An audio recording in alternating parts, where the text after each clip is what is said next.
The HOA dragged me into court for $3,200 because I was fishing in my own lake. Can you imagine? A lawsuit over catching bass on a Tuesday morning. I felt humiliated, furious, and honestly terrified. Losing my father's cabin over some power-hungry HOA president's fake environmental fine? That thought made my blood boil. But that lawsuit, Catherine's lawsuit, turned out to be the biggest mistake of her life. What I built in response cut her off from the very lake she tried to control and ruined her completely. Ever been sued by your HOA over something ridiculous? Drop it in the comments, because this nightmare turned into the sweetest revenge I've ever tasted. That morning started like any other. I was on the dock at 6 a.m., holding my father's vintage fishing rod, the same one he taught me to fish with. That cabin wasn't just wood and nails, it was memories. My grandfather's tackle box still sat inside, scratched from decades of use. My mother's handwritten recipe journals filled the shelves, and my father's old tools leaned against the wall, teaching me even now about building things that last. The smell of cedar and leather still hung in the air, carrying me back to family barbecues and summer nights. This lake wasn't just water, it was home. And then I heard it, the sharp click of heels on the dock. My stomach tightened instantly. Catherine Perez, HOA president, self-appointed neighborhood dictator. And sure enough, her phone was already recording. She strolled up in her stiff business suit, completely out of place at dawn on a fishing dock. "Good morning, Brandon," she said in that courtroom voice of hers. "I'm documenting unauthorized activity on HOA-managed watershed property. New environmental ordinance requires permits for all lake usage." I tightened my grip on my father's rod and turned slowly to face her. "Catherine, I've fished here for years. There's no permit requirement." Her smile was colder than the mist rising off the lake.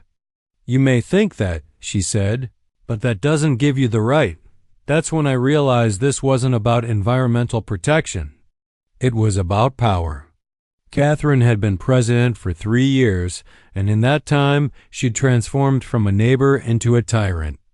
Rules about garbage bins, fines for grass height, approved flower colors, even mailbox designs. She wanted control over everything. But here's what Catherine didn't know.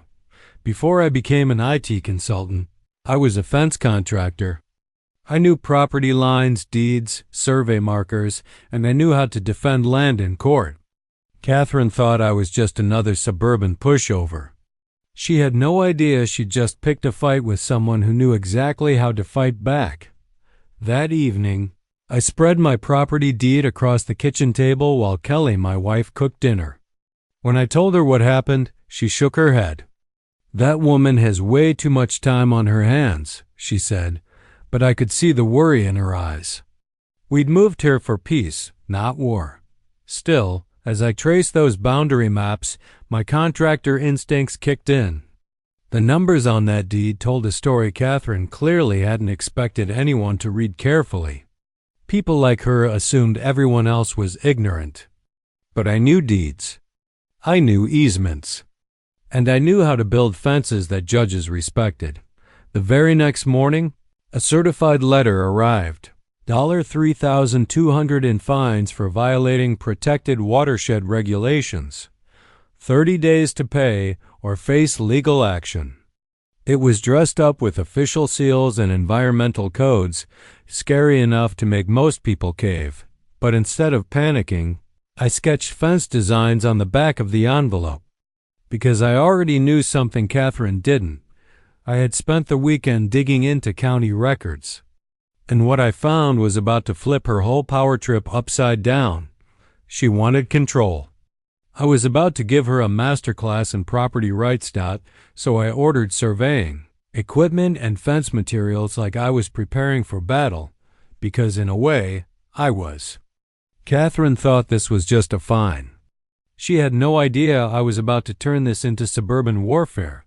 And then, just when I thought I had my enemy figured out, I discovered a betrayal that made my blood boil. Security footage from my cameras caught my own neighbor, Derek Wilson, a man I'd shared beers and barbecues with, sneaking over to Catherine's house, meeting with her in secret. He'd been feeding her information about me for months. That betrayal hit harder than Catherine's lawsuit ever could. This wasn't just Derek spying on my fence plans. No, this had been going on for months. He'd been logging my routines, my work schedule, even my weekends. Derek, my neighbor, my so-called friend, the guy I'd shared beers with and helped move furniture, had been Catherine's mole all along. Every detail of my life had been passed to her like ammunition. The betrayal stung worse than the lawsuit itself. But it also revealed something vital. Catherine wasn't just after me. She'd been running a full-blown surveillance operation, compiling files on every single neighbor. This wasn't about environmental protection. It wasn't even about rules. It was about power control through intimidation, built on fear and hidden information. And now that I knew her game, I was ready to flip the script. That's when I called Tom Garcia, a retired county surveyor I'd met at the hardware store while buying fence posts. Tom was one of those no-nonsense, old-school types, hands rough from decades in the field, eyes sharp with experience. When I laid out Catherine's scheme, Tom just gave a slow, knowing smile. "Son," he said, adjusting his cap, "if you're building fences, let's make sure they're legally bulletproof." In that moment, one knew I had my ally. While Tom prepped his equipment, Catherine escalated the fight. No warnings, no mediation. Just a lawsuit, $3,200 plus fees, filed in small claims court within a week of me breaking ground on the fence. That told me everything. She didn't want compromise. She wanted to crush me. But Tom's survey uncovered something that turned everything upside down. My property extended 15 feet farther than the HOA had ever acknowledged, right through what Catherine had been calling the community access path. That so-called shared walkway to her precious boat launch? It was mine. Every step she'd taken there had been trespassing. So, when I set that first fence post, perfectly aligned with the deed, I wasn't just marking a boundary. I was cutting off Catherine's lake access, the heart of her power. The look on her face when she realized it? Priceless. Her entire regime was built on neighbors' ignorance. And now, the facts, the actual, documented truth, were exposing her kingdom for what it was, an illusion. Other residents started asking questions. Mrs. Patterson wanted to know why she'd been paying lake maintenance fees when nothing was ever maintained. The Hendersons started wondering about their property lines. The cracks in Catherine's authority widened fast. Meanwhile, Derek couldn't hide his guilt. He ducked his head when I passed, changed direction at the mailbox, pretended to do urgent yard work whenever I stepped outside. He knew Catherine's case was unraveling, and his role in it was about to come out. That's when Catherine tried to settle. She cornered me with an offer that reeked of desperation. "Drop the fence, and I'll drop the fine," she said, trying to sound casual but with panic creeping into her voice. I didn't even hesitate. Make me a better offer, because at that point, this wasn't just about fishing. It was about every homeowner she'd bullied, every bogus fee she'd pocketed, every rule she'd invented to keep people scared. And Catherine didn't know what I already had in my pocket: county records. I'd spent days digging, and what I found was the hammer that would smash her entire case. Her environmental ordinance? A fabrication. Nothing but smoke and mirrors. For the first time, she was up against someone who knew how to fight back with hard evidence, solid property law, and defense that would stand long after her authority collapsed. Derek's betrayal hurt. But in the end, it only proved what Catherine had been hiding all along. This wasn't about me. It was about control. And I was about to take it all away from her. Wearing my old contractor instincts felt like slipping into a second skin after years in office clothes. I started building, an 8-foot privacy fence. Every post said dead on the property line that Tom's survey had just confirmed. Each panel was positioned not just to mark land, but to create real barriers, literal, legal obstacles between Catherine and the lake she'd been treating like her personal empire. The first section went up smack through what she'd always called it, community access path. You should have seen the moment she realized she'd have to walk an extra 200 yards around my property to get to her boat launch. The expression on her face was pure panic, the carefully cultivated air of authority cracking like old paint. That was only the opening move. I had 2 more fence segments planned, a chessboard of geometry designed to turn her lake control fantasies into a maze.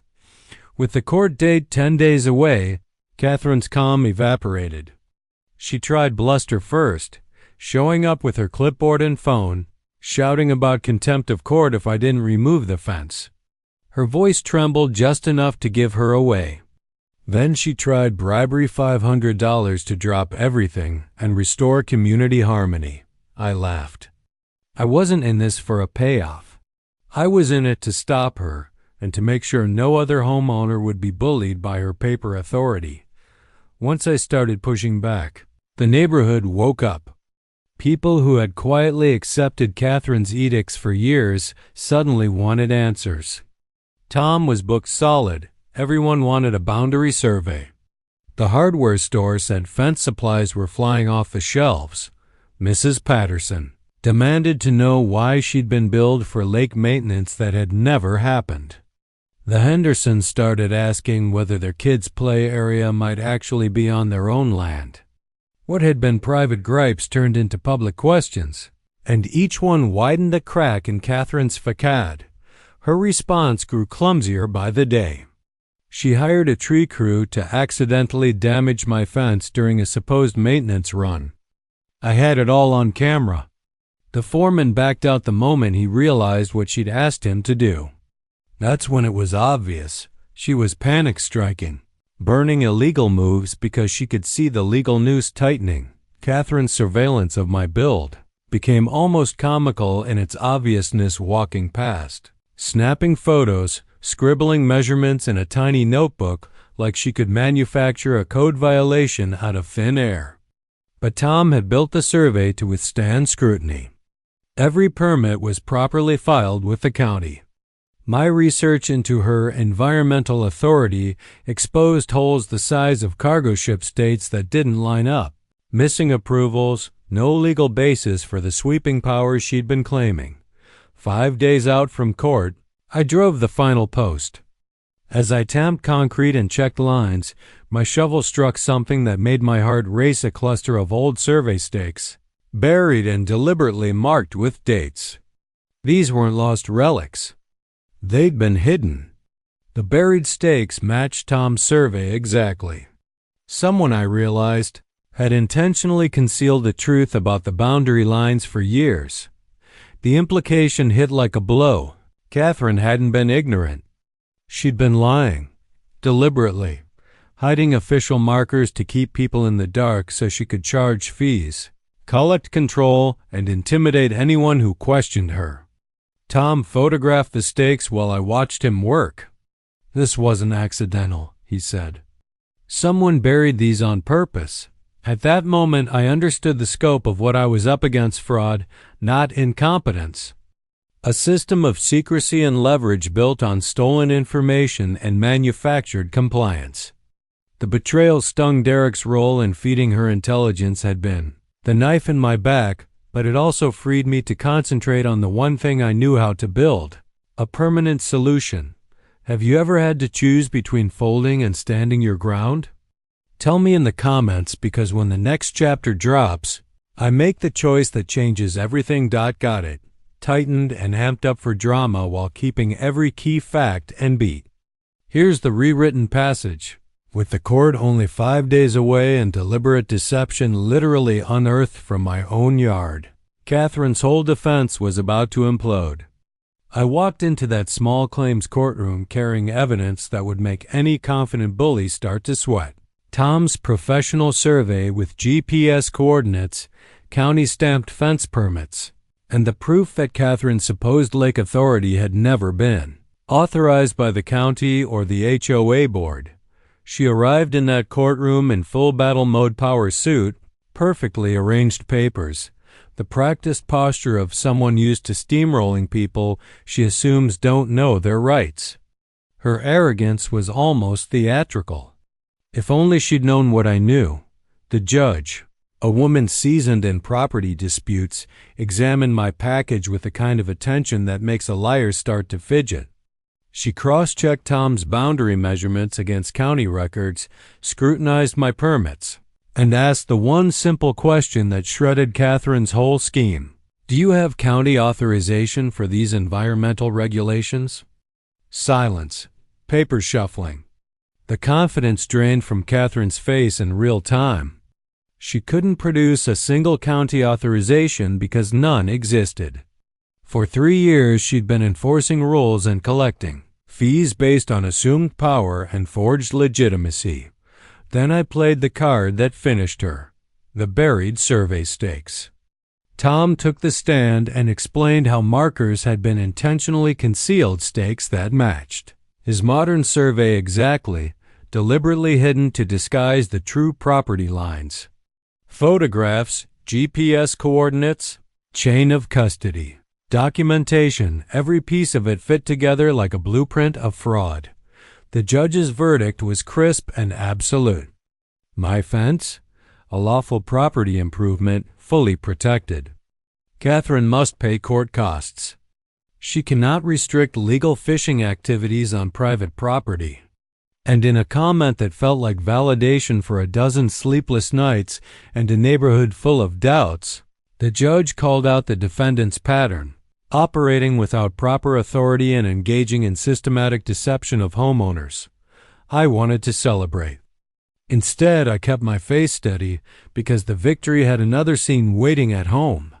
While Catherine was trying to regroup from that courtroom humiliation, Kelly and Tom had finished installing the final fence segment.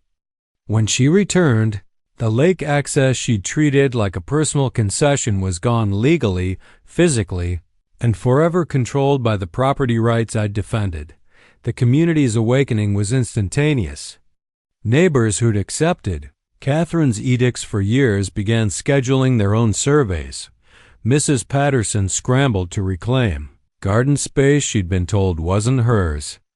The Hendersons started planning a playground on land they'd been told belonged to the association. It was like someone had finally turned the lights on. Derek met me when I got home. The guilt on his face was almost painful. He knew he'd helped feed Catherine's machine. I was wrong, he muttered, head bowed. For a second I felt something like sympathy for the man I'd shared beers with. Then I remembered months of betrayal and the countless times he'd reported my comings and goings. Sympathy evaporated. Catherine didn't go quietly. That night my motion sensors picked up movement. Security cameras showed her conducting what looked like military-style reconnaissance measuring, photographing, pacing. In the morning I found a chilling confirmation. Hidden near my fence were small piles of rags soaked in accelerant and empty gasoline containers. Someone had moved from litigation to something far more dangerous. When a bully loses in court and can't win with paperwork, they sometimes try to win with fire. The stakes had escalated from property lines and fines to people's safety. And now I knew that my battle to defend a piece of land had become a fight to protect lives. Catherine wasn't just drifting toward pettiness anymore. She was crossing into outright criminal territory. The accelerant-soaked rags hidden near my fence weren't random trash or idle mischief. They were a blueprint for arson, a desperate plan hatched by someone whose grip on reality was unraveling after her legal defeat. I snapped photos, filed a report with police, and reinforced my security system, but the thought haunted me. This had escalated far beyond a neighborhood feud. What began as a fight over fishing rights was now a battle with a woman prepared to use fire as a weapon. Catherine's mask had slipped completely. She wasn't just an overzealous HOA president. She was a fraud spiraling into dangerous criminal behavior, and sure enough, her next move came fast. The very next morning, she filed a false environmental emergency report with the county, claiming my fence was destroying a protected watershed. She wanted to paint me as some reckless landowner before the dust of her courtroom loss had even settled. When the inspector arrived, I braced myself. But instead of dread, I felt relief. Finally, an impartial professional would see the truth. Sarah, a seasoned county environmental officer, spent nearly 2 hours running tests. Water samples, soil analysis, laser measurements from the shoreline to my fence. She cross-checked Catherine's complaints with hard science. Her verdict was devastating for Catherine.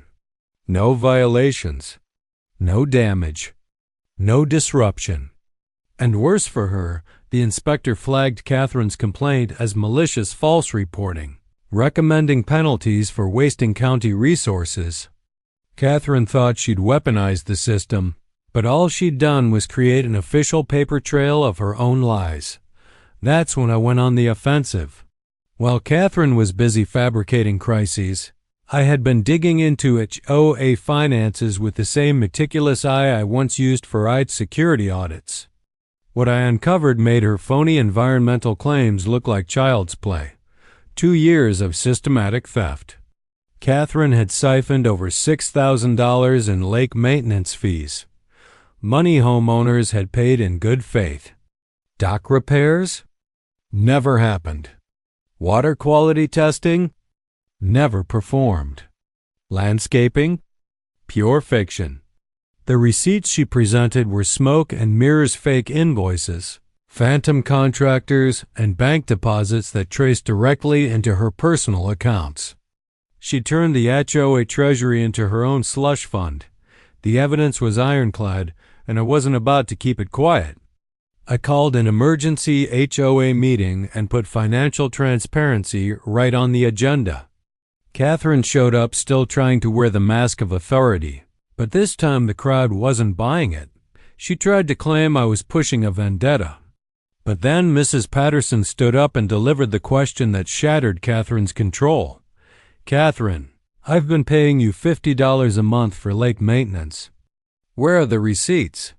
The silence that followed was like the charged air before a storm breaks. Catherine's face told the story before she could even open her mouth. She had no answers, no documents, no services to point to. Just years of deception crashing down in front of the very people she had exploited. When I laid the financial packet on the table, bank statements, mismatched invoices, and a stack of phantom service contracts, the room erupted. People who'd trusted Catherine for years were suddenly raw with betrayal. The Hendersons demanded to know why they'd been billed for dock repairs. That never happened while the planks rotted away. Mr. Garcia asked where the TIA landscape money went when his sprinklers were still broken and weeds choked the beds. One by one, neighbors stood and told the same story. Payments sent, services promised, nothing delivered. The anger was tidal, sweeping through the community center until it felt like the roof might lift off. Catherine's theft hadn't just hid wallets, it stole trust, peace of mind, the simple faith that someone at the top was acting in the community's interest. The psychological damage ran deep. She'd gaslit people into accepting neglect as normal, convincing them the decay was just how things were now. It stung worse than the missing money. That's when Derek finally started to talk. He gave investigators the first pieces of the surveillance puzzle, the reports, the notes, the days he'd been paid to watch neighbors and relay their movements. It wasn't the whole picture yet, but enough to show this wasn't garden variety HOA nonsense. Catherine's control had been engineered fear, data gathering, and deception stitched together into a system of intimidation. Her empire collapsed like a ledge of rotten timber. Court defeats exposed fake complaints, and the financial ledger laid bare the source of her 3-year reign of small cruelties and steady theft snapped. But she didn't fold quietly. In front of everyone, rage and humiliation detonated. "I built this community," she screamed, red-faced and furious. "You're all ungrateful. Without me, this place would be worthless." The rant had the hollow ring of someone watching their last illusions burn. Board members who had once echoed her talking, points scattered like birds. The president announced Catherine's resignation and declared refunds would be paid from HOA reserves. The treasurer revealed she'd never had board approval for a single fee she collected. Her reports were falsified, minutes altered, signatures faked. Her professional network turned away. Her credibility lay in pieces, but defeat didn't make her small. It made her dangerous. That night my motion sensors tripped. The footage showed Catherine prowling the fence line as if studying it for attack angles, not the furtive, resentful steps of a sore loser, but the careful measurements of someone planning damage. Hidden gas cans and accelerant-soaked rags turned up behind trees moved from spot to spot. It stopped being vandalism in my head and became arson contingency. The idea that she might answer legal loss with fire chilled me deeper than any courtroom ever had. Documented everything and called the police. Her voicemail the morning after the meeting confirmed the threat. "If I can't control the lake," she hissed, "I'll make sure you can't enjoy it either." The mask was off. She wasn't a zealous volunteer anymore. She was a person unmoored, willing to cross lines that separated civil disputes from violent crime. Neighbors who'd once shrugged were now afraid. Kelly and I watched Catherine pacing at odd hours, talking to herself, wild-eyed. She'd built her identity around control, and losing it had pulled her into a dangerous unraveling. Police upgraded their response when I showed them photos of the hidden containers and makeshift ignition devices. This wasn't theater. It was a credible, escalating threat. Once the community saw the evidence, the fake invoices, the secret surveillance, the incendiary materials, something shifted. People who had paid quietly for months demanded accountability. The HOA meeting turned into a reckoning. The financial trail led to criminal referrals. Law enforcement took steps they never would have if the complaints had remained scattered and isolated. And underneath it all was the sickening truth. Someone had been profiting for years by exploiting neighbors' trust.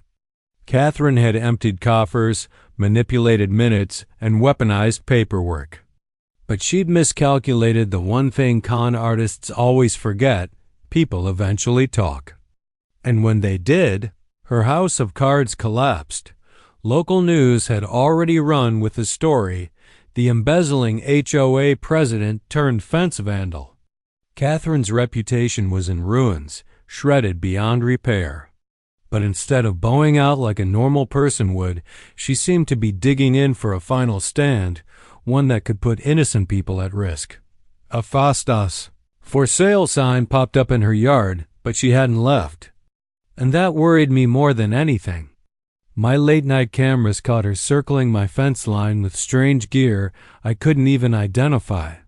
She was timing patrols, testing blind spots, studying weaknesses. Then, one morning, I spotted fresh bolt cutter marks on my fence posts. She wasn't finished. She was escalating. Ever had a neighbor who simply refuses to accept defeat? Drop a comment below, because Catherine was about to cross a line she couldn't come back from. As I reinforced my defenses and worked with law enforcement, I uncovered something that made my blood run cold. Catherine wasn't just planning property damage. She was preparing for something that could endanger the entire neighborhood. At 3 a.m. on a Friday night, my security system caught every second of her final descent into criminal madness. Catherine walked up with multiple gasoline cans and improvised ignition devices, moving with the precision of someone on a mission. The smell of fuel was so strong, it tripped my sensors before she even reached the fence. Her plan was clear: ignite a fire big enough to consume not just my home, but everything around it. But here's what Catherine didn't know. I had been expecting this. After finding her hidden gas containers weeks earlier, I upgraded my defenses. Fire-resistant composite lumber for the fence, floodlights wired to motion sensors, and when she stepped onto my property, those lights blasted on like a stadium at kickoff. She froze, gasoline can still in hand, caught red-handed in the glare. Within 4 minutes, Officer Harris and the fire department swarmed the yard. Catherine stood surrounded, accelerant-soaked rags at her feet, and a bag of makeshift fire bombs that investigators later said could have burned down half the block. The evidence was airtight. Even her legal background couldn't save her. Catherine was arrested on the spot. Attempted arson, criminal mischief, destruction of property, and more charges stacked on as the investigation unfolded. The judge denied bail, calling her both a flight risk and a danger to the community. That night, the story shifted. We weren't just neighbors living in fear anymore. We were a community united. We set up 24-hour patrols, added floodlights across the neighborhood, and built the kind of solidarity Catherine had spent years trying to destroy. Her reign of intimidation was over. And all it took was one moment of truth, caught on camera, to end it forever. Mrs. Patterson stepped up like a seasoned commander, coordinating neighborhood patrols with military precision. The Henderson family built a communication hub, making sure every neighbor stayed updated on safety and possible threats. People who'd been too scared to even speak up under Catherine's rule were now banding together, protecting each other against her final desperate moves. The shift was incredible to witness. A community once divided by fear was now healing through action, cooperation, and trust. Catherine's downfall was accelerating. Her house slipped into foreclosure within weeks, bled dry by legal costs, restitution orders, and a mountain of debt she could no longer escape. The for sale sign on her lawn didn't last long. It was quickly replaced by a foreclosure auction notice. Watching the rapid collapse of a woman who once lorded over every financial detail of the HOA was nothing short of stunning. Meanwhile, investigators confirmed what I already knew. My fence wasn't just legal, it was necessary. Professionally surveyed, properly permitted, and now proven essential after Catherine's arson attempt. What began as a property dispute had evolved into a fight for safety, and the fence stood as both a literal and symbolic shield for our community. The HOA's leadership shift came fast. An interim board restored transparency and accountability, permanently banning unauthorized fees and rolling out public financial reports so every homeowner could see where their money went. Treasurer Harris promised refunds of Catherine's stolen fees, while Tom's meticulous survey work became the model for resolving property disputes countrywide. "This case will be studied for years," Tom told me, proud but matter of fact. "You stood up to a bully, and you proved property rights matter more than intimidation when you've got the law on your side." Catherine's isolation was complete. Even her own lawyer pushed for a plea deal. The mountain of video, documents, and witness testimony made any defense strategy pointless. The woman who once controlled every aspect of our neighborhood was now staring down prison time for trying to burn down what she couldn't control. But even with Catherine behind bars awaiting trial, I had a gnawing feeling she wasn't done yet. As her foreclosure date approached and moving trucks rolled in to clear her belongings, something felt off. Watching from a distance, I noticed she wasn't loading everything onto the trucks. Instead, she was stashing gasoline containers in a neighbor's shed. My stomach dropped. This wasn't over. It hit me like a lightning strike. The fence fire had just been a test. Catherine's true plan was bigger, darker, and designed to outlive her presence. By the time she left town, she wanted our entire neighborhood to go up in flames. I snapped photos of the hidden gas cans and called the police immediately. What they uncovered confirmed my worst fears. Enough accelerant to torch half the block, plus maps of neighborhood homes with notes that looked like a blueprint for mass arson. Catherine had been preparing her final act of revenge, one that would devastate everything we'd built, even after she was gone. With this new evidence, Catherine had no cards left to play.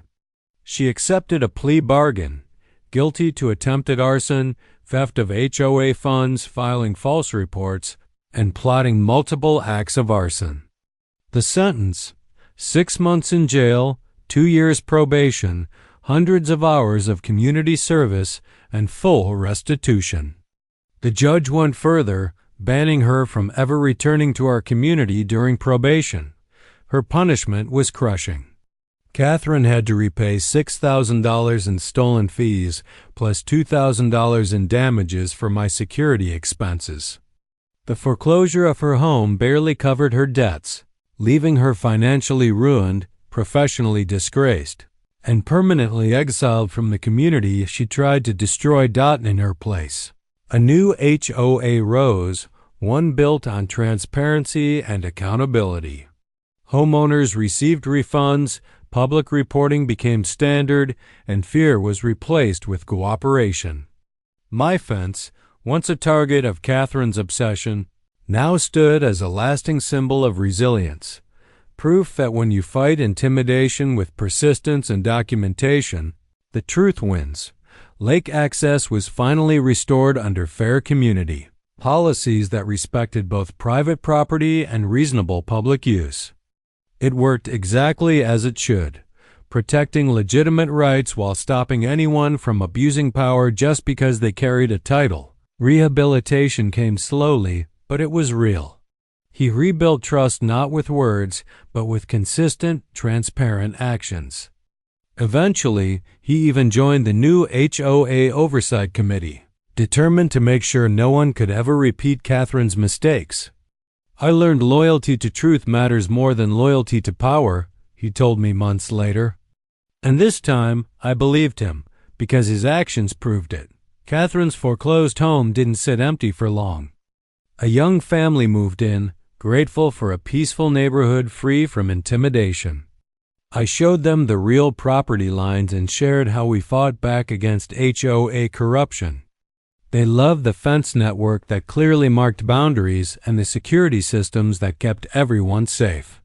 Their kids were wide-eyed with excitement about fishing in the lake, just like I'd been when my father first taught me to cast.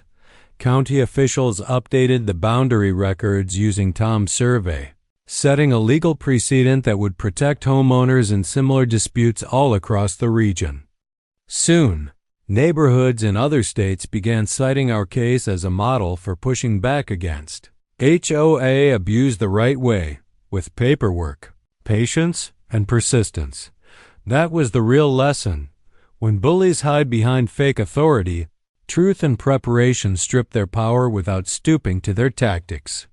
One homeowner with the right documentation and professional support really can challenge institutional misconduct and win. For me, healing came from protecting my family's sanctuary and leading with principle, not revenge. The cabin where my dad once taught me to fish is still safe. And the fence that began as a simple safeguard has grown into a symbol of freedom for an entire community. The final irony? Catherine's attempt to monopolize the lake gave rise to a system that created better access for everyone while honoring private boundaries. The fence she tried to destroy became the backbone of fair management. The lake she tried to claim through threats now hosts family fishing tournaments, kids learning respect for the water, and neighbors enjoying community traditions that bring people together instead of tearing them apart. Justice, I realized, tastes better than any fish I've ever pulled from that lake. And that fence, once just wood and posts, now stands for resilience. It's proof that property lines backed by documentation will always outlast intimidation, especially when you have the courage to defend them. What began as a fence ended as a covenant of clarity, transparency, and quiet strength. That's how you keep a lake beautiful and a community truly free. And that's another story from Listen, HOA Stories, where real neighborhood drama meets real consequences. If this fence war inspired you to stand up for your own property rights, hit that like button and share your thoughts in the comments. Remember, sometimes the best defense is a good fence. And I'll see you in the next story.